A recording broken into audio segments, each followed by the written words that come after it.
Alright, we've got 3 packages. This one's kind of already open here. This one's not really anime, but is the usual anime related thing, which is Attack on Titan 21 manga. And now let's dig into the anime, I guess. So open up these boxes. Let's see.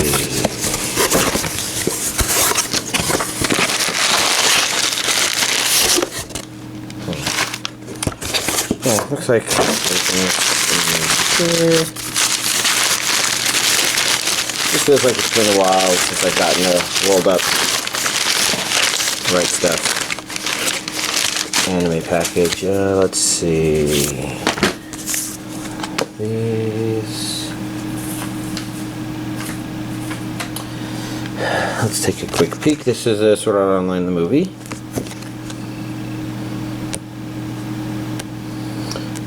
Something tells me it's past that date.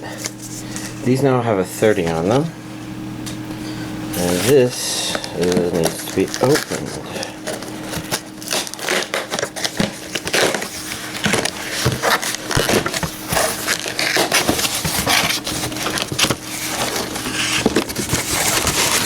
Good chunk of stuff.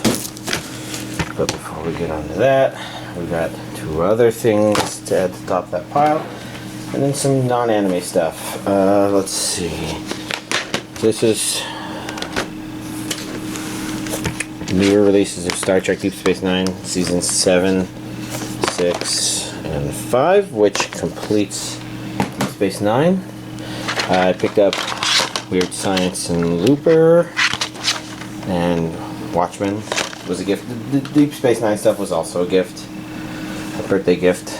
Anyways, let's see. This has to do with, well, I'll show the next there, but first, the top of this pile we have Little Witch Academia, which has this. This is a Japanese import, but because these have English subtitles, and I've verified that they have English subtitles, I imported it so I can start watching it. Pretty standard booklet of stuff. And then in here we've got artwork. We've got the disc. And the disc some work. But I guess the interesting thing, the interesting thing is going to be these 2 things, which are referenced in the anime.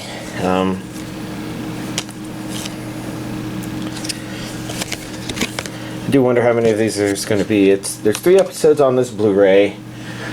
There's 25 episodes in the season, which means that it's something like, would that be maybe 6 or 7? So, I don't know, there could be 12 of these cards. They're pretty cool. Can't read them worth a damn, but I don't know. They're very contextually relevant to what is in here. Next up, I can see I put this in here backwards. So let's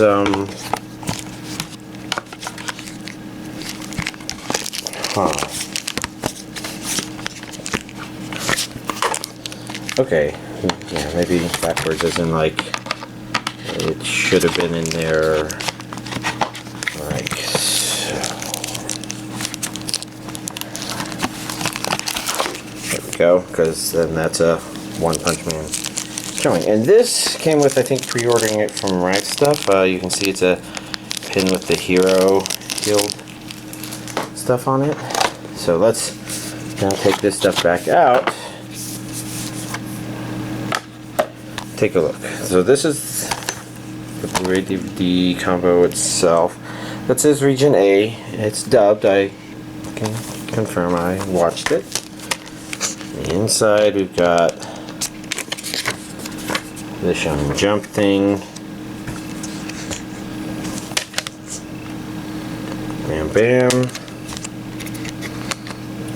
This is the Blu-ray. So the Blu-ray have full artwork, whereas the DVDs have image line art versions of the art, which is a pretty cool distinction.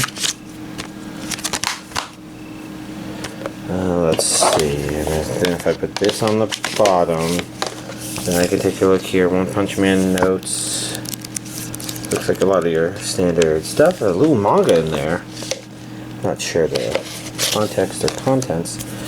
This, they're a little. It feels a little flappier for something this thick, so I don't think these are exactly whatever are normally in those things. But I'm not going to try to open it. Instead, I'm just going to put that back on. And oh look, here's all the information, as a part of this sleeve, which is pretty cool. Interesting. So this got damaged a little bit, but that's okay. Region A. This is a Prince of Stride alternative, maybe? Not sure what it's about. I'm pretty sure the back here said it and I just missed it. Oh, that looks dubbed. Yeah, English audio. Okay.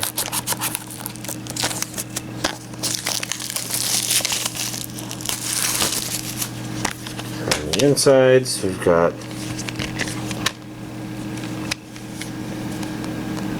that artwork. We've got DVD 1, DVD 2, Blu-ray 1, and Blu-ray 2. Yeah. And I guess the damage appears to only be on the slipcover itself, which is, I guess, a pretty good, let's see, I think I want the one on the bottom to go with this one on the top, because we got Utawarerumono, gold shiny thing that I can't read, the False Faces. And I kind of have a vague idea what that might mean from the perspective of what happened in the first one, but I think I want to rewatch the old one before I do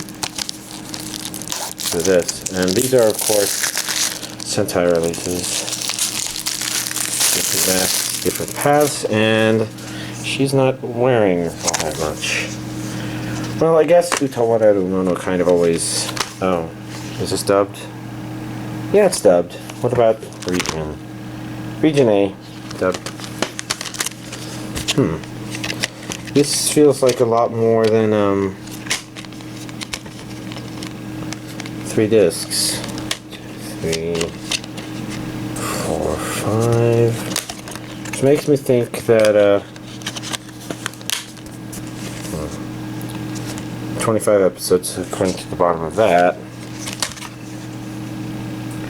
It's interesting. I didn't recognize any of these characters. I didn't know. No, I don't think it's a time thing.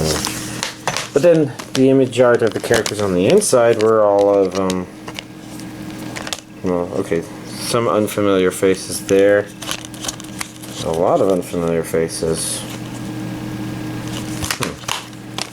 So the Blu-ray version is mostly unfamiliar, whereas I recognize them. Don't recognize them too well. Him, they're new. Okay. Yeah, I'm not entirely sure how this means they're doing it.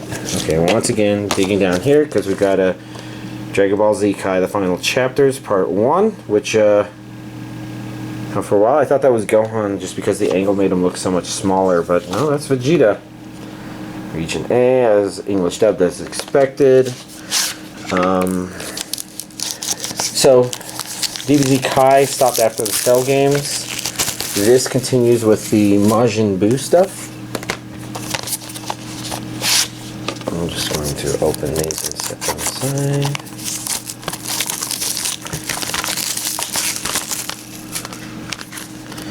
Okay, here in the Blu-ray version. Okay, it looks like this side only has artwork. Huh. So we got 3 discs here for, that's 99 through 121, so that's 22 or 23 episodes or something like that. And then here in the DVD version we have one loose disc. I'm wondering if that art is a little easier to see here. Because his face goes on the spine, it's trickier to see And I'd comment more, but I don't know. If you've never seen it before, then whatever. Next up, we've got the Blu-ray DVD combo pack of Freedom. I do believe I don't have this on Blu-ray, even though I've had the old DVD release forever. So this was a way to get the Blu-ray release and not have to go get the old Blu-ray release. Now, if only I can get this open. There we go.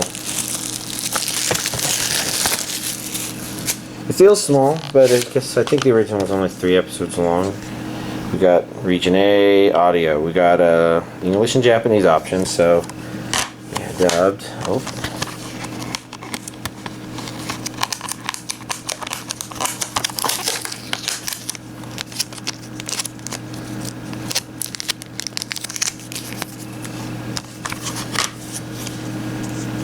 DVD, 7 episodes. Blu-ray. Huh?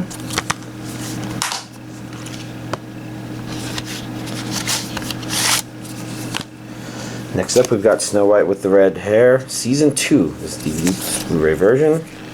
Region A, English dubbed. I don't exactly remember what happened in the first season. I guess I have a couple recollections.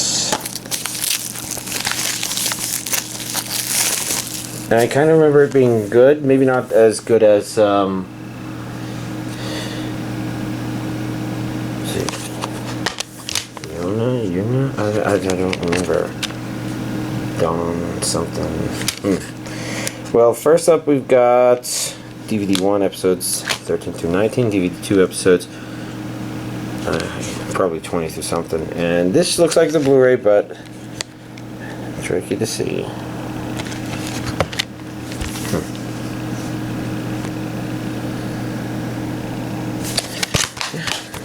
Cool. Gotta keep going because we got a Fighting Foodons Prepare for Battle complete English language series, which oh yeah, it's discotheque. It's interesting, dub only. Makes me think it either aired here before, or maybe it's not entirely Japanese. I think it is. You know, we've seen discotheque. What about? Well, maybe it's not. I don't know. I thought I checked, and if it's not, then no, there's Eastern Star.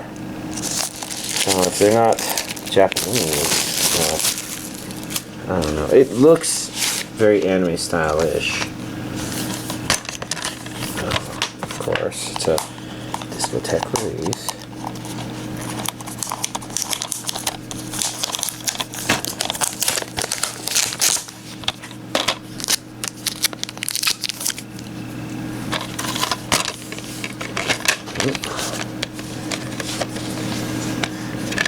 And that's upside down now.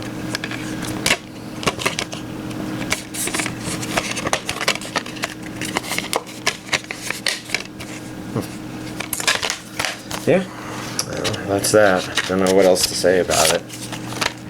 And last but not least, we got the Asterisk War Volume 4.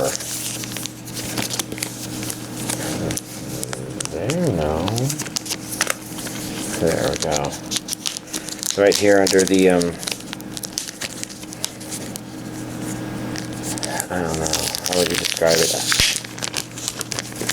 She's been kind of alluring on the camera there for a while.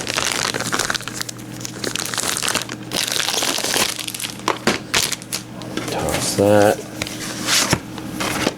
And let's quickly take a look at the all the art. Okay, yeah.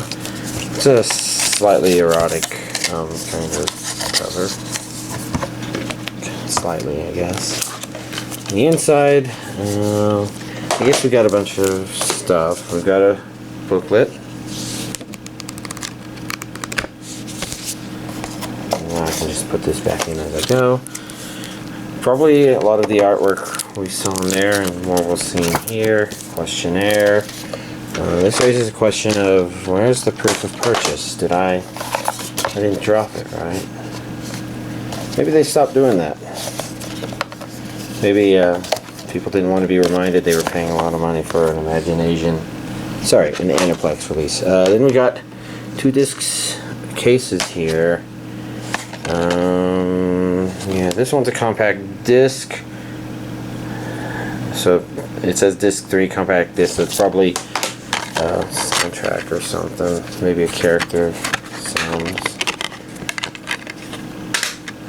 Expanded Universe number 4. So probably a sound thing, not a soundtrack, but a whatever you'd call that thing.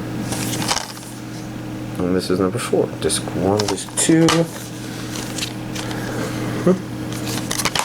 Yeah, stuff. Alright then. That's this week's anime DVD collection update. Alright, I've got a lot to cover, maybe not a whole lot of time. Let's go. Luck and Logic. I think I had 2 episodes left to watch when I ended last week. I can't really say too much different about it, or other than, you know, it kind of felt like, as an anime, there were a lot of things that were kind of good ideas, but a lot of mishandled stuff. Like, there's some mechanisms to the world that weren't explained very well that ended up being really important, and I got the general idea, but I think even with those concepts, it was kind of hard to feel like the bad guys really had a point like the anime seemed to think they did. So I feel like something didn't get explained well there. Could also just be that I missed something. Ending has some weird things to it, but let's move on to the next. Is it wrong to try to pick up girls in a dungeon? I was actually very surprised by this. First of all, I've recognized Hestia forever. You know, she was iconic. Her blue boob ribbon thing was, you know, which also came in here. It seemed to be all over the place. I kind of took that with a grain of salt. You know, I thought I would kind of watch an okay anime, but it turned out to be a lot better than that. Actually pretty great, because I kind of figured, you know, people tend to fall in love with certain anime because of certain character designs, but maybe there's not as meat to the anime itself, at least as far as I feel compared to other people's opinions, maybe. And this one surprised me. It is a harem anime. You kind of get that impression, but it uses the tropes very well. And by very well, I mean, like, it uses them in specific situations. So it's not uncommon for somebody on the harem to always be the yelling, complaining, possessive kind of person, but they only play that a couple times in this, and they play a couple of the flavor here, a couple of the flavor there, but they don't make it like the dominant theme of the anime. And you have other characters that are definitely part of the harem that are interested in our main character, but the relationships aren't defined as if he's walking around and all these girls are following him, so much as, you know, he's going through his day-to-day life and they're interacting with him in the ways they would. So basically, the harem element is kind of just seamlessly put on top of what the anime itself is also trying to do, which is to basically have a show about a guy who's weak and new to this adventuring thing and stuff, and have him become strong. And in that regard, it kind of reminds me a little bit of Tower of Jiraga. Now, with Tower of Jiraga, I have to admit that it was probably more creative as a series, even though I found this one to be more fun. There's a lot of trade-off between the two of them, because when it comes to how this one ended, I felt like it got a little out of control of itself, a little expositional. Don't know if I'm saying that right. You know, it just started saying a whole lot of stuff, revealing a lot of stuff, doing a lot of stuff. You know, a lot of characters throwing out, oh, well, this is some hidden move I was keeping in storage or something, but I have to go all out. Things, a lot of things like that, a lot of information revealed. And it wasn't too fast to not get it, but it did kind of feel like it detracted from the ending it was going for.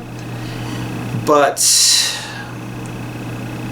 I don't know. I guess I kind of think of Tower of Jiraga in that regard, because, you know, I actually think that's a really good anime, save for just a really weird ending because like the halfway season point is actually pretty great. You kind of feel a lot of fulfillment watching it, I guess.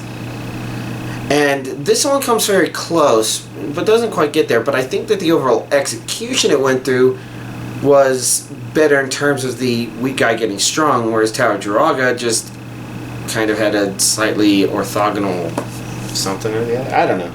So overall, really good, and it'd be interesting to hear if anybody else kind of felt like the harem elements were intrusive, because I felt like they were some of the least intrusive, most well-used that I've seen in a long time.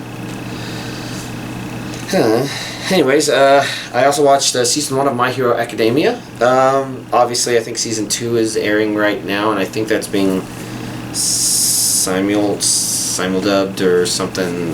Maybe that's not what you'd call it, because simulcast is like, it comes out subtitled so ridiculously fast that you can just watch it officially subtitled as opposed to waiting a couple of years. And the dub, I thought somebody was saying that the dub was happening, which is tempting. Except I just have thousands of DVDs and Blu-rays I've never watched that are in my collection, so I can wait for Season 2 to come out in DVD and Blu-ray, although it'll be tricky because this was also really good. Somebody told me it was slow the first couple of episodes. I think it's slow for the first couple of episodes compared to the rest of it, but it's actually still pretty decent at that part. It's another one of those weak guy becoming strong, so it was so appropriate to follow up Is It Wrong to Try to Pick Up Girls in a Dungeon with this, because, you know, it's kind of thematically similar, and what I really like about this one is it introduces an idea that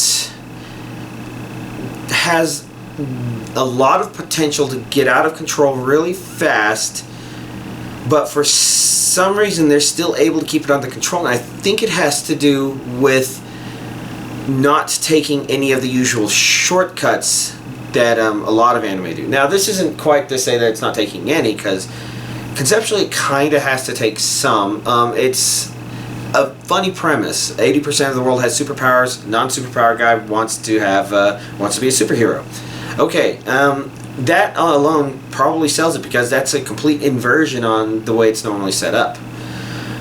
But it's not like Kenichi the Mightiest Disciple, where you just see a constant,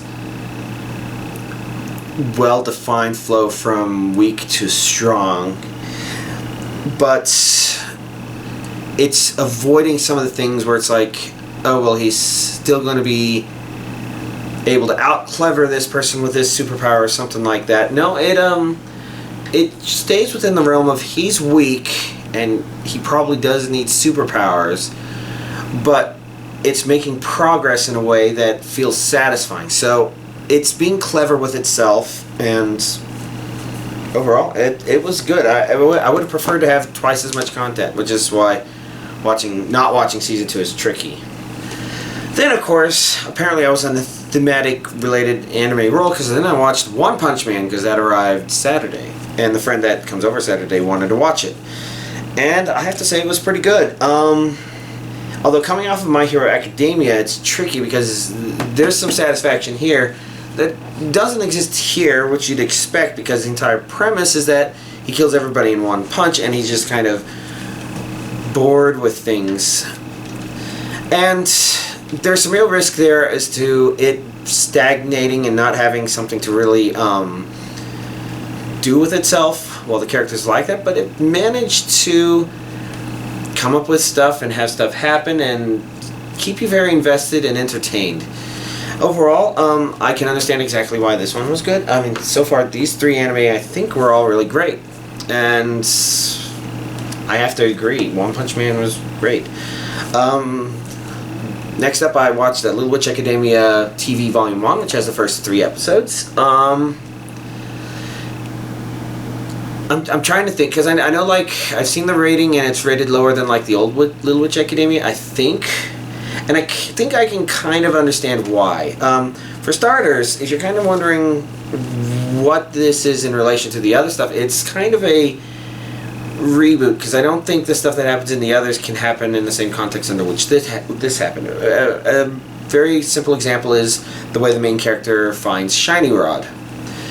And I'm trying to think what people maybe kind of wanted with a TV series version of the old Little Witch Academia that maybe they are not getting here. Because one thing I can kind of feel is Little Witch Academia has always had this kind of slightly cringy, slightly mean-spirited undertone that gets toppled with something epic and fun and interesting and mind-blowing for people happening. And maybe that's why the TV series is maybe not doing as well, because I thought it had a really great beginning.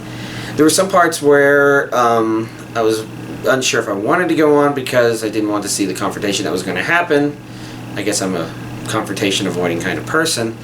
But, you know, I pushed through those and I watched all 3 episodes that are on here. And overall, I have to say, I thought it was pretty good. It's interesting to see where it might go. I can understand why there's a possibility that compared to other Trigger shows, maybe it won't score as high. Because maybe Trigger doesn't need to have something that's this super mind-boggling, overarching story like they do with some of their other works. I mean, that's kind of not Little Witch Academia. And in that regard, I wouldn't be surprised if it's just a solid show. As in, like, a lot of people probably watch it, hopefully financially successful for Trigger as a company. Because, you know, it'd be nice to have more of it. I mean, I guess it doesn't even have to be Little Witch Academia itself, but I do like the stuff they make. But it's kind of weird talking about it in that way, so I don't know.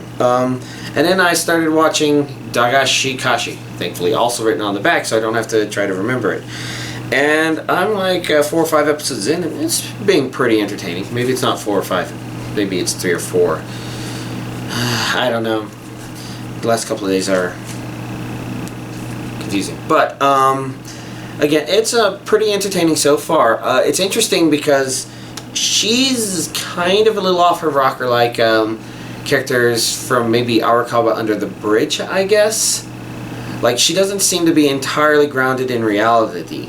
But I didn't like Arakawa Under the Bridge. I think a part of that is because it's about how the one guy grounded in reality is being made fun of, maybe? I don't think that's the right word, but tormented by these other people. And this one, she's just one person and everybody else is more grounded in reality. So the tormenting, it makes it isn't as bad because the anime kind of knows where reality is, and it's not about making fun of the main character per se so much as just being as confused as the main character, I think. So, which makes me think that maybe Arakawa Under the Bridge kind of also had a mean-spiritedness to it that I don't think is present here.